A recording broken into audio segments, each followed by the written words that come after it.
नमस्कार दोस्तों, स्वागत है आपका हमारे official YouTube channel GS bye Neeraj sir में। कैसे हैं आप सब? मैं उम्मीद करता हूं स्वस्थ होंगे, मस्त होंगे, अपनी तैयारी में व्यस्त होंगे। बड़ा तैयारी करने का मतलब यही है कि टीजीटी आर्ट की तैयारी में व्यस्त होंगे। आप जानते हैं टीजीटी आर्ट में फाइनली नोटिफिकेशन भी आ गया है और टीजीटी आर्ट के लिए इस बार जो पदों के डाटा आए हैं वो फाइनली 148 पदों पे आए हैं, इसलिए हमारा लक्ष्य 148 हो गया है। टीजीटी में जब टोटल भर्ती 3539 है, 3539 जब 3539 टोटल है तो 148 इसके लिए भी पर्याप्त ही माना जाए, क्योंकि बहुत सारे सब्जेक्ट बहुत सारे रंगों के साथ आते हैं। आप देखते होंगे कहीं 500 पद हैं, कहीं 500 से ज़्यादा हैं, लेकिन टीजीटी कला एक ऐसा सब्जेक्ट है जहाँ पे सबसे कम भर्ती है हमारे सापेक्ष, क्योंकि अगली बार यहाँ पे 710 पद केवल बालक के लिए आए थे। 710 पद बालक के लिए, 103 पद बालिका के लिए, 813 पद केवल टीजीटी कला के लिए था। देख सकते हैं 12,000 भर्ती में 813 पद था, लेकिन इस बार इतना बढ़िया डाटा मिला है, क्या बताया जाए। 148 ही पद आए हैं। कला में आप जानते ही होंगे जनरल के लिए 71 पद हैं, ओबीसी के लिए 35 पद हैं, एससी के लिए 26 हैं, एसटी के लिए कोई पद नहीं है। कुल मिला के 132 पद उधर जाते हैं बालिकाओं के लिए। 5 पद जनरल में है और 11 पद जनरल में है और 5 पद ओबीसी में है। कुल मिला के 16 पद यहाँ से आ जाते हैं, यानी 148 पदों पे नोटिफिकेशन है और 14 पद पीजीटी के लिए है। जो लोग ज़्यादा परेशान थे कि हम पीजीटी भी देंगे, तो पोस्ट ग्रेजुएट टीचर में कला के लिए बेटा जो पद आए हैं वो आए हैं 14, कुल मिलाकर के 14। 5 बालिका सामान्य वर्ग के लिए और 1 बालिका एससी वर्ग के लिए, एससी, जबकि 2 बालक आए हैं और 6 बालिकाएं आए हैं। 2 बालक आए हैं सामान्य में और 6 बालिकाएं आए हैं ओबीसी में, यानी 8 वैकेंसी है बालक वर्ग में और 6 वैकेंसी है बालिका वर्ग में। 14 वैकेंसी पूरे उत्तर प्रदेश में 75 जिलों में मिला करके है पोस्ट ग्रेजुएट टीचर कला के लिए। नहीं, 75 जिलों में जितने भी कॉलेज हैं सब जगह पोस्ट ग्रेजुएट टीचर एकदम फुलअप हैं। बस यही 14 पद खाली था, इसलिए नोटिफिकेशन आपके सामने आ गया है। योगी सरकार की आप लोगों को दाद देनी चाहिए कि हाँ, बहुत बड़ा वैकेंसी आया है, बाबा जी ने कहा था। धन्य हो प्रभु आप, पता नहीं कहाँ से कैसा डाटा निकला। 4000 पदों का अध्याचन तो पहले ही मिल चुका था, फिर अध्याचन पे बात हो रही थी कि अध्याचन भेजा गया है, मांगा गया है, एग्जैक्ट लोकेशन आना चाहिए। उम्मीद जगी, बीच में आया 20,000 तदर्थ हटा दिए गए हैं, 20,000 तदर्थ हटे, 4,000 अध्याचन पहले मिल चुका था, 24,000 तो खाली ही चल रहा था। जब 24,000 खाली ही चल रहा था तो अभी तक और पद नहीं खाली हुए, कोई रिटायर नहीं हुआ।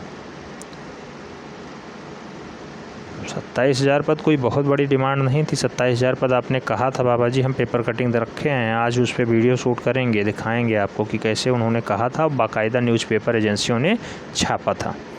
फिलहाल चलिए हम लोग टेस्ट पेपर 66 की तरफ बढ़ते हैं। बेटा ये भी test paper TGT PGT art को समर्पित है। नई शिक्षक भर्ती आ चुकी है, लक्ष्य हमारा 148 है, उसमें फाइनली सिलेक्शन लेना है। तो हमें दिन रात एक करना होगा, मेहनत करना होगा, पसीना बहाना होगा, तभी जाके संभव हो पाएगा। टेस्ट पेपर 66 में भी 20 क्वेश्चंस लिए गए हैं। कितने क्वेश्चंस आपके सही जाते हैं आपको कमेंट के माध्यम से ज़रूर बताना है। आइए स्टार्ट करते हैं। टेस्ट पेपर 66 का पहला क्वेश्चन लिया गया, भारत भवन स्थित है। भारत भवन संग्रहालय कहाँ स्थित है बेटा? ऑप्शंस में है वाराणसी, इलाहाबाद, भोपाल या फिर शांति निकेतन। तो भारत भवन की अगर बात करते हैं बेटा तो ये भोपाल में स्थित है, मूल रूप से मध्य प्रदेश का हिस्सा हुआ करता है। लेकिन अगर भारत भवन के साथ भारत कला भवन जुड़ जाता, शब्द कला, तो ये हो जाता वाराणसी। तो भारत कला भवन अगर पूछा जाए तो वाराणसी है, अगर भारत भवन पूछा जाता है तो उसका राइट आंसर भोपाल है। फिलहाल इस प्रश्न का right answer D Bhopal. Next question number 2 की तरफ बढ़ते हैं। प्रश्न संख्या 2 कह रहा है सदृश्य का अर्थ होता है। सदृश्य का अर्थ क्या होता है बेटा? समाविष्ट, सहायता, चित्रांकित, आकृति में समानता। तो बेटा सदृश्य का जो अर्थ है मूल रूप से वो आकृतियों में समानताओं को ही देखा जाता है, उसे हम लोग सदृश्य कहते हैं। सदृश्य मतलब समान रूप से, एकदम समान, यानी डी राइट आंसर हो जाएगा इसका। नेक्स्ट क्वेश्चन नंबर 3 की तरफ बढ़ते हैं। प्रश्न संख्या 3 कह रहा है प्रतिकृति चित्रण किसके शासनकाल में उच्च स्तर पर पहुंचता है। तो प्रतिकृति चित्रण किसके शासनकाल में बेटा? शीर्षस्थ स्थान प्राप्त करता है? ऑप्शन है हुमायूं, शाहजहां, जहांगीर, अकबर। राइट आंसर किसके साथ जाएगा? हुमायूं, शाहजहां, जहांगीर, अकबर। राइट आंसर किसके साथ जाएगा बेटा? तो जिसके काल में मूल रूप से चित्रकला स्वर्ण काल में पहुंचती है, उसी के काल में मूल रूप से प्रतिकृति चित्रण भी अच्छे से होता है और अपने शीर्षस्थ को प्रदान करती है। राइट आंसर बी के साथ चला जाएगा। नेक्स्ट क्वेश्चन नंबर 4, प्रश्न संख्या 4 में पूछा गया, रूप चित्र का निर्माण किसने शुरू करवाया? यानी रूप चित्रण किसने स्टार्ट करवाया? पोर्ट्रेट बनवाना किसने स्टार्ट करवाया? सभी बनवाना किसने स्टार्ट करवाया? ऑप्शन हैं बाबर, जहांगीर, अकबर, शाहजहां। बेटा रूप चित्रण के लिए अकबर राइट आंसर माना जाता है। आप जानते हैं मुगल शैली के जन्मदाता भी अकबर ही माने जाते हैं, तो राइट आंसर अकबर के साथ जाएगा, यानी B is the right answer. Next question number 5, प्रश्न संख्या 5 की बात करें, पूछा गया टेम्परा तकनीकी में किस माध्यम का प्रयोग होता है? टेम्परा तकनीकी में किस माध्यम का प्रयोग होता है? ऑप्शन हैं जल रंग, एक्रेलिक रंग, पेस्टल रंग या फिर तेल रंग। तो टेम्परा तकनीकी में माध्यम आपको बताना था कौन सा माध्यम, तो एक्रेलिक रंग या फिर एक्रेटिक रंग का प्रयोग हुआ है। राइट आंसर जो है सी के साथ बन रहा है, C is the right answer. Question important है बेटा, याद रखना है। नेक्स्ट प्रश्न संख्या 6 की तरफ बढ़ते हैं। प्रश्न संख्या 6 में कहा जा रहा है कीर्तार्जुनीयम पुस्तक के लेखक कौन है? कीर्तार्जुनीयम पुस्तक के लेखक कौन है? ऑप्शंस में है चरक, भारवी, बाणभट्ट, दांडेनी।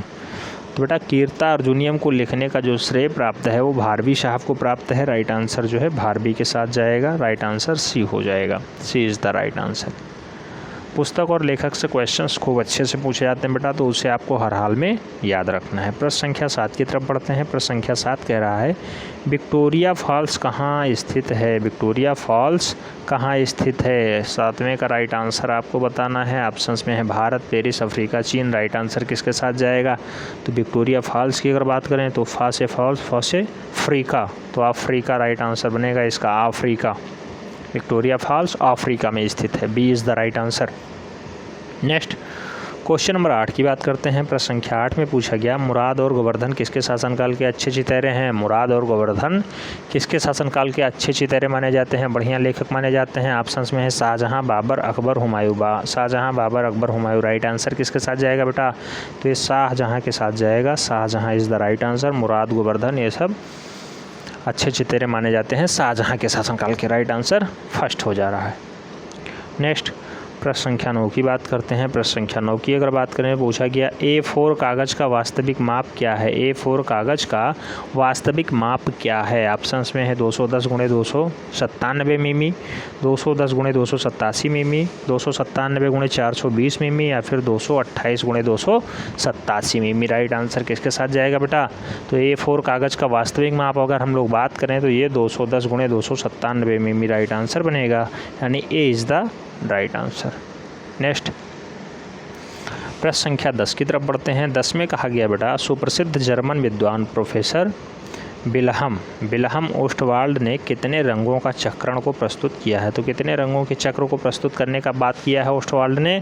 ऑप्शंस में है 3, 5, 7, 8। आप जानते होंगे 8 रंग ओस्टवाल्ड के लिए सबसे फेमस आते हैं। राइट आंसर जो है डी के साथ चला जाएगा, D is the right answer. Next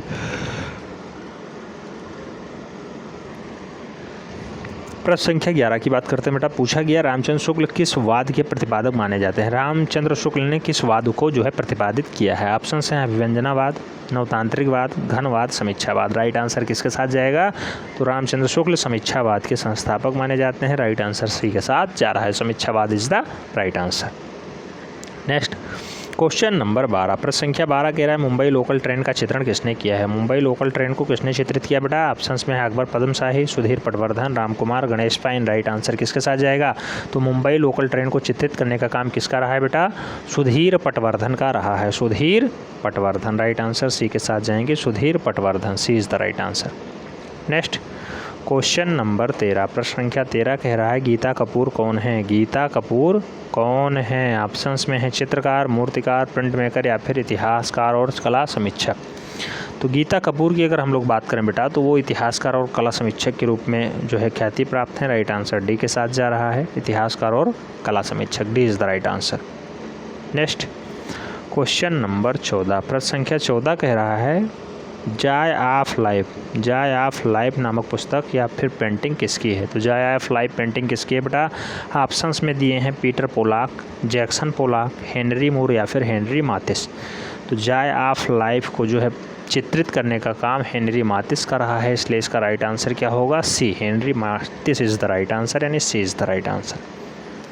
next question number 15 की बात करते हैं। 15 में पूछा गया भविष्यवाद यानी फ्यूचरिज्म का उद्भव किस देश में हुआ है? फ्यूचरिज्म किस देश में जन्मा है? ऑप्शंस में है फ्रांस, जर्मनी, इटली, हॉलैंड। आप सब जानते होंगे इसका राइट आंसर भविष्यवाद यानी फ्यूचरिज्म इटली में ही जन्म होता है, इसका राइट आंसर बी के साथ जाएगा।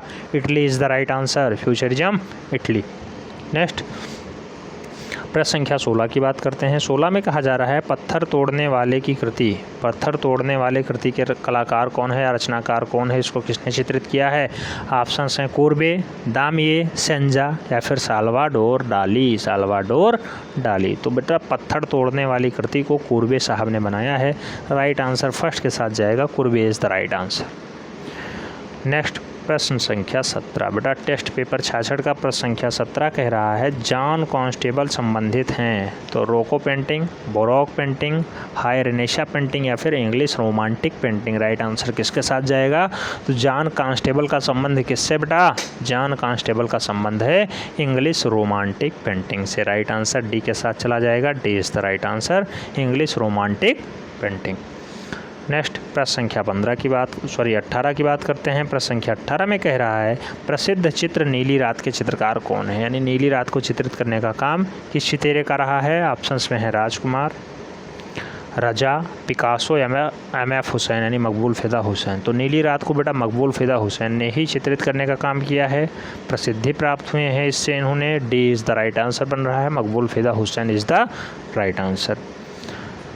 टेस्ट पेपर 66 का सेकंड लास्ट क्वेश्चन कह रहा है किस चित्रकार के चित्र रंगमंच से युक्त हैं? रंगमंच से युक्त चित्र कौन से हैं? असित कुमार हलधर, शैलेंद्र मुखर्जी, राजा रवि वर्मा और नंदलाल बोस।